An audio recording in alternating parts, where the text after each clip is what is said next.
Have you ever wondered what's really going on with your brain on burnout? I hear this often, right? I feel like I'm changing, or most people think burnout is just emotional, but it's not. It is also neurological. And this is because chronic stress changes the way your brain functions, right? You shift from being able to problem solve and think through a situation clearly and logically to how do I get through this moment because I don't feel safe? And that's what chronic stress does, right? It wants you to feel safe, which is the same response, whether it's a work stress situation or a traumatic situation, such as a car accident. Your brain changes. And so when we can understand what changes in how our brain functions, this can help people stop blaming themselves for being exhausted. Because if you're in a state of chronic stress for a long time and you're headed to burnout or you're already burnt out, it's not your fault that you're exhausted. It is physiologically and neurologically happening because of what has changed in your brain and your body. And so I hope you hear that it is not your fault if you were exhausted from constantly going. And so let's talk about how exactly does stress affect your brain function? Because you see, when you're in a stressful state, your body recognizes it as urgent. It or sometimes trauma, right? It's the same response because your mind goes and your body goes, "Wait, something's different. What's going on here?"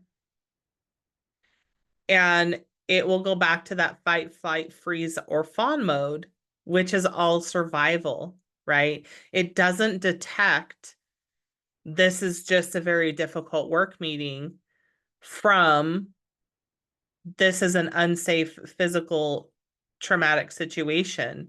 It does not distinguish the difference. It just reacts the same.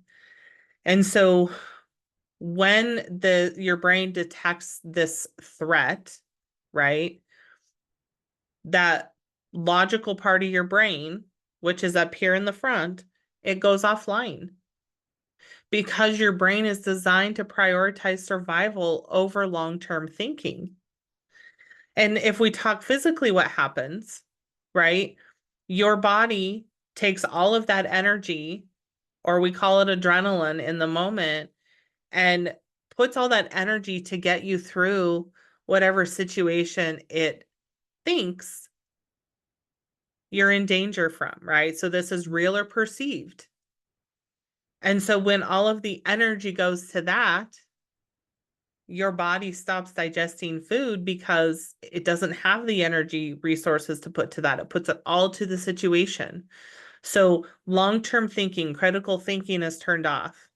Your body is not doing what it should do every day to help you stay healthy. It just says we have to get safe first. And that's really how we are designed.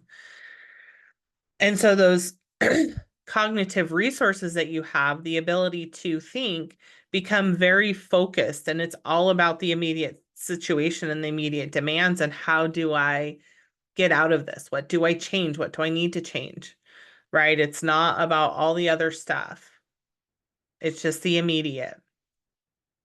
And so we can associate these brain changes, right, with burnout. And that's because there's this reduced activity in the areas of the brain responsible for focus and decision making, right? Again, you can't think about what's for dinner if you're not feeling safe and you have this more immediate demand that you have to try and navigate, right?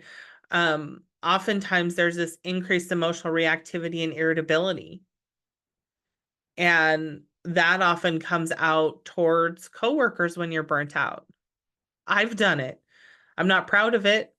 I've cussed at my supervisor before because I had hit my end. My identity felt disrupted and drained. Emotionally, physically, I couldn't keep going and I was irritable and I was not feeling heard, right? And so that reactivity happens. And that's because when we're in survival mode in our brain and the critical thinking is turned off, we are more emotional because that's also part of the brain we're functioning in, right? Survival and emotional centers. And so we get more irritable, we get reactive. And that's also why concentrating is very difficult. So those tasks that normally take you 5 minutes now take you 20. It's because you haven't recovered. Your brain has not recovered from the situation. And now you're trying to put effort into something. Your brain's like, I'm not ready to do that. It changes our ability to remember information. If you are exhausted and struggling to critically think through things, recalling information is non-essential if you're in survival mode. We're also going to see motivation and creativity declines. It's not going to happen when you are burnt out or in chronic stress, right? Because again, creativity is not important if you're not feeling safe and your body and your mind are not recovering. They're non-essential. And so oftentimes I feel like my brain is just in a fog. And burnout or chronic stress can feel like a mental fog, like you're just in this haze and you can't think clearly, right? And that's because cognitively your brain's been on overload. And so its ability to process has been reduced.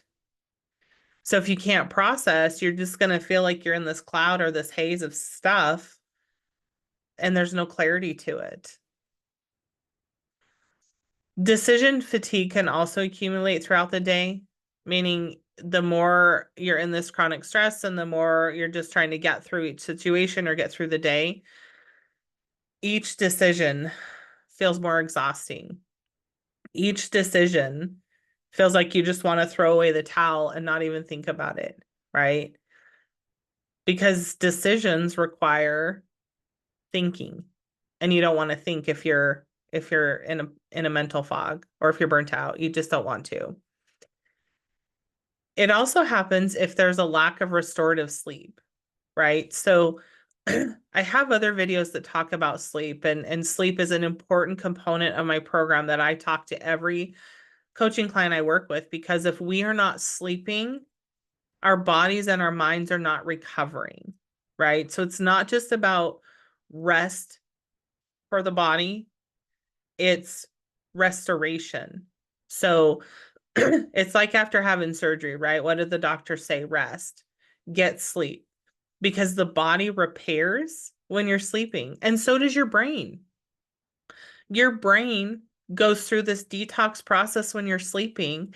It removes all the toxins from the day.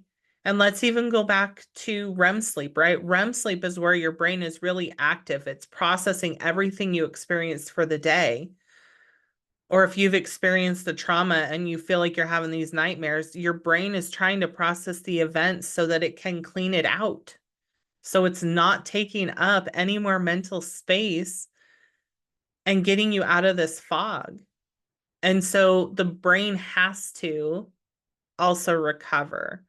So without restorative sleep, we just get more exhausted and the brain gets more exhausted.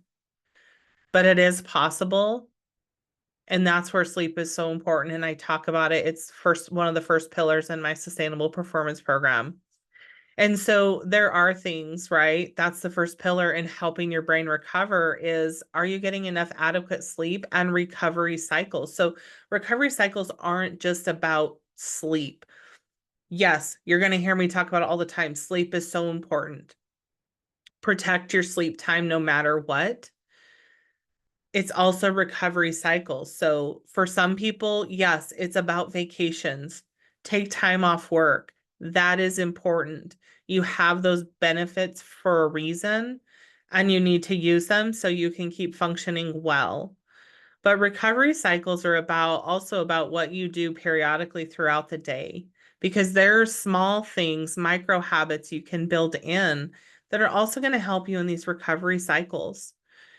But if you don't know where the breakdown is, you're not going to identify exactly how to start to fix it, right?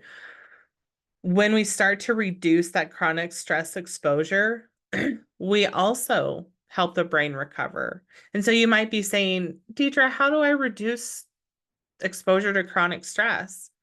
That's a great question, right? And it comes back to looking at priorities. And sometimes it's just a mindset shift of how we view certain experiences and certain things that we have to engage in at work. Sometimes it is just a mindset shift, right? And it's saying, I'm okay if I'm not the first one always called, or I'm okay if I step away from this because I'm still trying to work through what the previous situation. Recovering is also about restoring healthy work rhythms because nobody can sustain working 24/7, constant urgent situation after urgent situation for long. It will change how your brain wires and it will change how your body functions, but you can recover. And that starts with restoring those healthy work rhythms, which means those micro habits we just talked about a minute ago, as you build in micro habits throughout your day that help and you set boundaries around your work hours, you're going to start to recover. We have to have those boundaries, right? There's reasons most work shifts are 8 hours or 10 hours. They're not supposed to go 3, 4 hours longer. I get there are certain times that has to happen, especially in the healthcare field, but we're talking typical work rhythms. We have to get back to what should be a typical healthy work rhythm and cut down on how many urgent situations come up. Helping the brain recover and the body is also about re-engaging or engaging in restorative physical and mental practices, right? So it's how do you work through those emotions and how do you change your mindset so that you can move forward? How do you prioritize what's important to your physical body and taking care of that, right? I'm a huge believer in movement. Yes, exercise is important, but sometimes exercise has a negative connotation. And so when we look at it as movement, we're just moving our bodies, we're helping it release some of that cortisol that happens from stress because stress spikes the cortisol. And how are you taking care of your body as far as nourishment goes, right? All of that plays a factor. That brain fog that we talked about earlier could also be because of too many carbs, right? Too much sugar can cause brain fog. And so it's coming back to let's restore your physical health, which is going to in turn restore your brain function.